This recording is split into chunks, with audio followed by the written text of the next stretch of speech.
Hi. Hi. Fooled you, didn't I? Did you see me? Bet not, because I was being small. Just like the plants we're going to talk about today. They go largely unnoticed, like me. Nobody ever pays any attention to me, but that's okay. Moss! Today is a moss talk. We're going to talk about moss.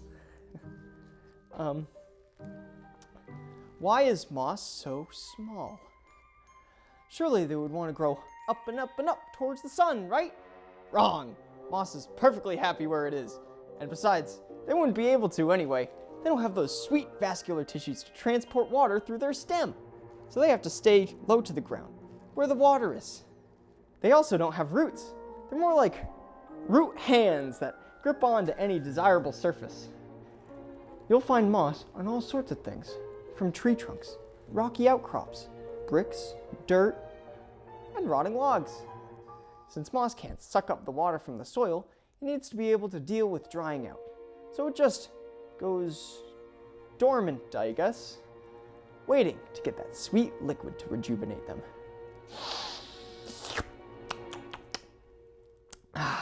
Now I'm turgid and ready to photosynthesize. Because moss goes where the water is, you may find it in abundance, where it seeps out from the rocks. Look! A moss wall! This rock wall is much too steep to hold any pockets of soil, and would be bare without the moss.